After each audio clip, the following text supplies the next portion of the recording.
Hello everybody, welcome back to the channel. And today I kind of wanted to just sit down and have a talk here and just kind of like go over something that I've been thinking about for a while. And that is, obviously you've seen the title. And I want to preface this by kind of stating my journey a little bit for the people who don't know me. So obviously I created NBA Hockey on Instagram during COVID in 2020. And since then I've worked for 4 different hockey teams in a analytics role to varying levels. I'm also currently working in the hockey operations department for an agency.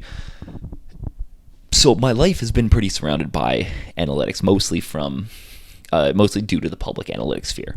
So I'm not coming at this as a place where I think analytics are bad. If anybody knows me, that's not my stance. But I want to come at this as like my thesis here is that the public analytics world has created this split in especially hockey fans, but mostly in other sports. But like baseball, for instance, is so ingrained in their sport that like it's there. But like PFF is one that gets a lot of flack in football, and they're analytics adjacent, I think. And then you have basketball, which is now, I mean, obviously basketball is has a lot of problems and why their sport is getting less interest, but partially of those is because of the over-reliance on the three-point shot. It's a whole thing. But I want to focus on hockey because hockey is where I'm at. It's my kind of area of expertise, if you want to put it that way. And I think, as you've seen in the title, I think the public analytics sphere has hurt the average hockey fan. And I say this because all of the nuance that and I think that, having access to analytics can make fans smarter. But I think it's also made fans feel smarter in a way that isn't necessarily correct, right? I think that we get to a point now, and I'm guilty of this too. You can go back and look at my page, 5 years ago at the beginning of 2020, almost 6 years ago now. Wow. And I was very much just like spamming Rap'em charts and hoping for the best. And as I've developed in that, I've learned that there's a lot more nuance to that. And that I think we have, where the quote unquote like eye test people have very much become beholden to things like points, or in some cases plus minus, but that's a whole nother debate. The analytics community, in quotations, because it's not really the analytics community, it's casual fans with a Evolving Hockey subscription, have become beholden to a single expected goals number or a single goals above replacement statistic with lacking the context behind it. And like it's created, I don't want to say a dumber fan because that's not correct, but it's created a situation where context is being removed from things that shouldn't have context removed from, right? And I'll give you an example. Just recently, actually, I was having a discussion on Instagram about Shane Wright versus Yuri Slafkovsky. There was it wasn't much of a discussion. I left a comment. But somebody had Shane Wright over Slafkovsky in a redraft for that draft, and I was kind of I commented on somebody else that was kind of disagreeing with that and pointed out the fact that like their point totals over the last year and a bit, since they both became full-time NHLers, are pretty much the same. Shane Wright has a better per 60 numbers in terms of his points. He's played 300 less minutes. He's playing on a third line instead of the first line. And all that to say that like his points are more impressive based on the situation that he's in compared to Slafkovsky's points because he's playing with Caulfield and Suzuki, which is great, right? Like that's taking a statistic that exists and adding context to it. And I feel like the creation of all these different analytics sites that are so easily accessible, and that's great. Like I'm not like, I think Hockey Viz, Michael does a fantastic job there. Evolving Hockey, fantastic. I've had an Evolving Hockey sub for 6 years now. I think Jay Fresh's stuff is great. I think he's got the easiest to read and understand cards in the sport, bar none. I think it's not even close. And I think all those things are very good. They're all getting more fans interested in understanding what these statistics mean, but we're not giving them any context. We're taking them as the facts, just as like the 100% facts, in the same way that people did with points 20 years ago. And I really think we need to be starting to add nuance to these two, right? Because if you've spent more than 5 minutes on Hockey Analytics Twitter, you'll realize that JFresh and Micah and Evolving Hockey and whatever else, I'm pretty sure Money Puck has a expected goals model. I don't think they have a WAR model, but they have an expected goals model. And if you compare all these, you'll realize the numbers are different. And there's reason for that, right? People who don't like analytics will immediately point to, well, see, the math doesn't make sense because they're different, and that's it. It's garbage. Throw it out. And that's not true, right? There's context behind it. Each statistical model is going to value things in a different way, right? Because there's no one-size-fits-all for what every single player ever is going to score, right? Like a shot taken by one player in a certain area of the ice is going to be similar in terms of the overall chance of it going in, but and this is just an example, right? You can do this for any statistic. I'm just making an example.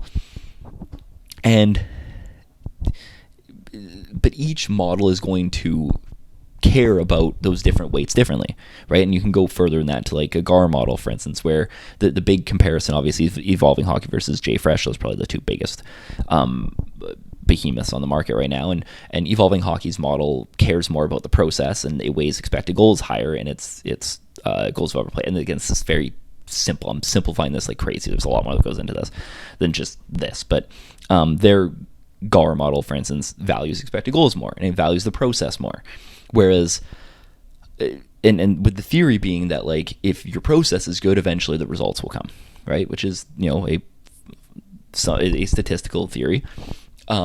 Whereas JFresh's model is more reliant on the results, right? It weighs points and goals more, right? It gives you benefits to that, right? And I think the biggest one of this when JFresh switched to Patrick Bateman's model, really. Switched to that, Alex Ovechkin was weighted a lot higher on that model compared to Evolving Hockey's because his results were still really good.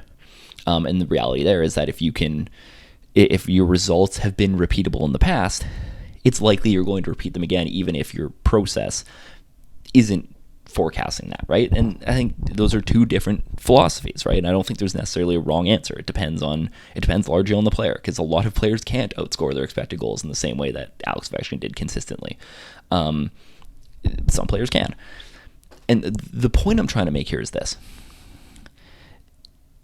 I believe that hockey fans at this point, at least a good number of them, have understood the fact that not every point is created equal, right? That scoring a goal in a specific system isn't created equal, right? I think people who watch hockey, right, the big thing is watch the game, but you can tell that a player might get an assist on a play and be the number one reason for that puck going in the net.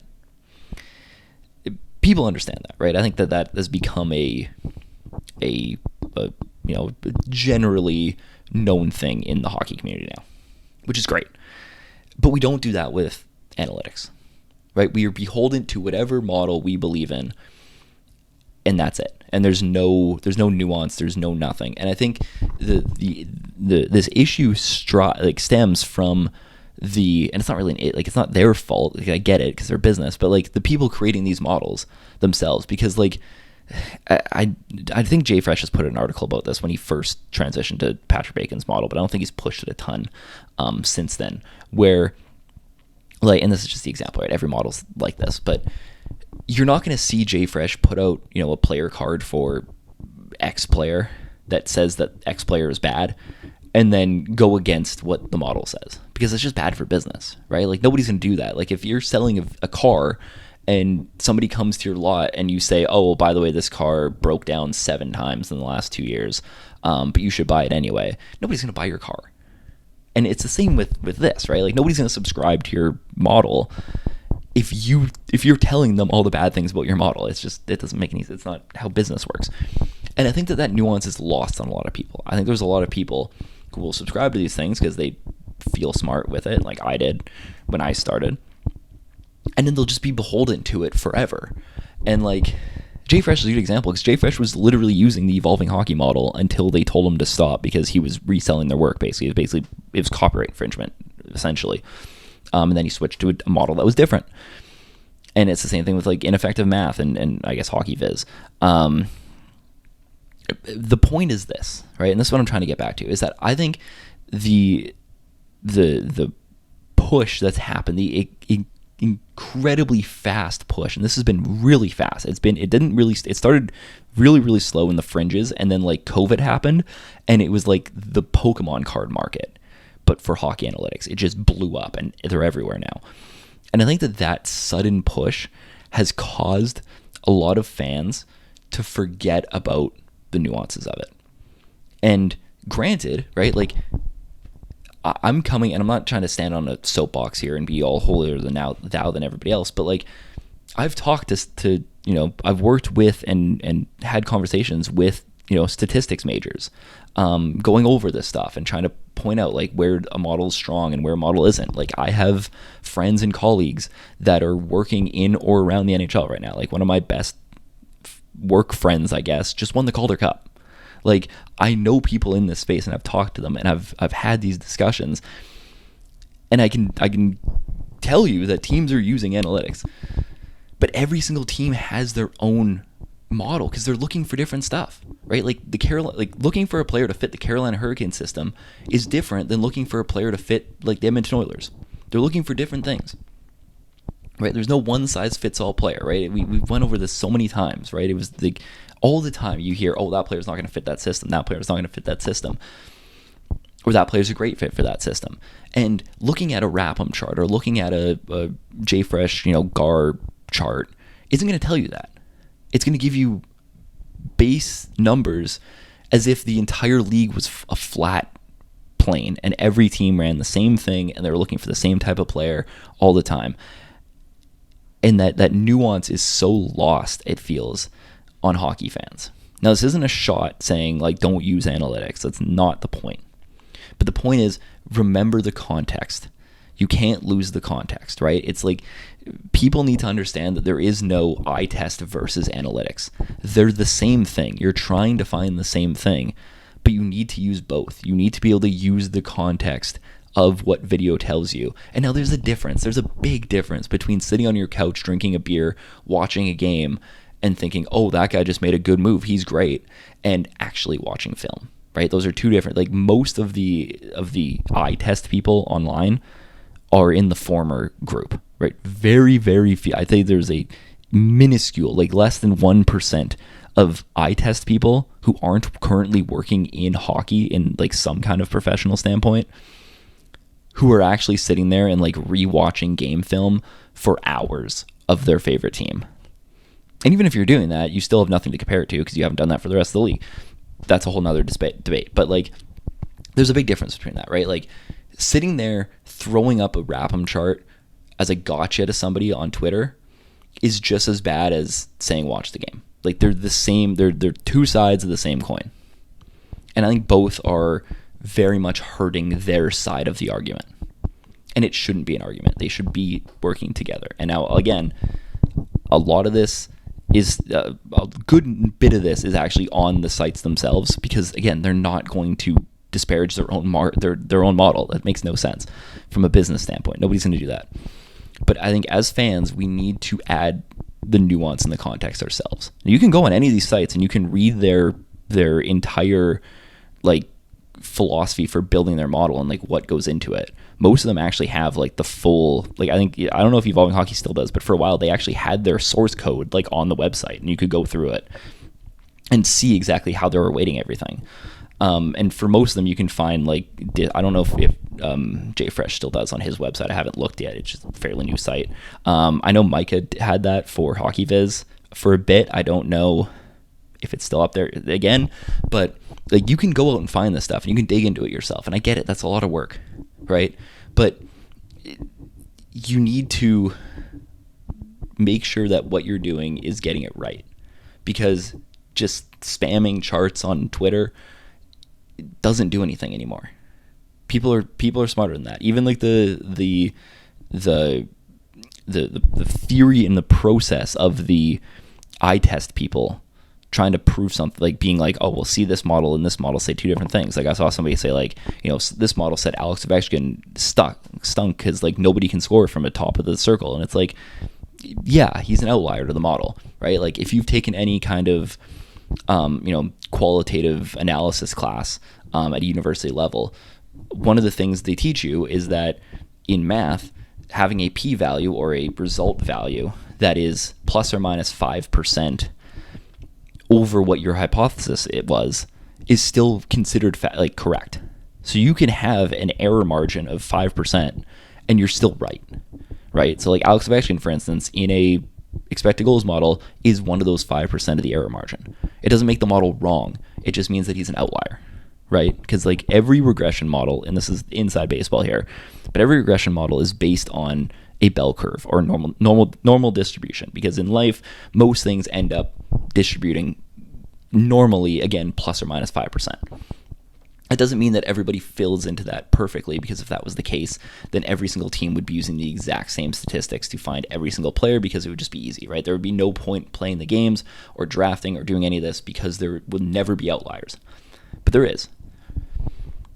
Again, that doesn't mean don't use analytics. It just means that there's an error margin. You need to understand that. Everything has an error margin. Watching film has an error margin, just because one player played well one game, right? If I showed if a hockey fan woke up out of a coma right now and I showed him Ryan Paling's NHL debut with the Montreal Canadiens, where he had a hat trick and he scored the game winner in the shootout, he'd think, oh my God, this guy's like the number one prospect in the sport right now, right? Like he watched the game.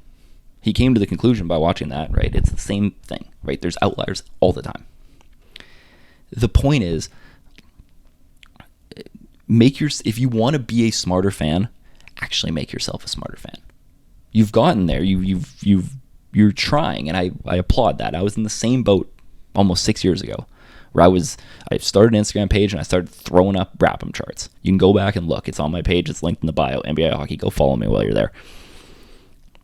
But as you evolve and as you learn, you need to continue to learn, right? The number one thing that I learned going into this whole space is every time I think I make some kind of improvement, I learn just how much more I don't know about how all of this works. And that's like, again, I'm not trying to stand on a soapbox here, but that's the mindset you need to have. If you actually want to become smarter, you need to realize that there's still so much more that's out there and that you need to account for. And that's kind of my whole thing here. I really think that it was unintentional, but this analytics push that's happened, at least from a public standpoint, has very much hurt the way fans think about the game, because no team is looking at a goals above replacement model and making decisions based off that, right? It might be part of their process, right? They might look, and now, like, I don't think if a team is using analytics and they have a goals of replacement model built in somewhere, and somebody's got like a -7 GAR over the last year and a half, they're probably not going to pick them up. But teams aren't making decisions like that. That's just the reality.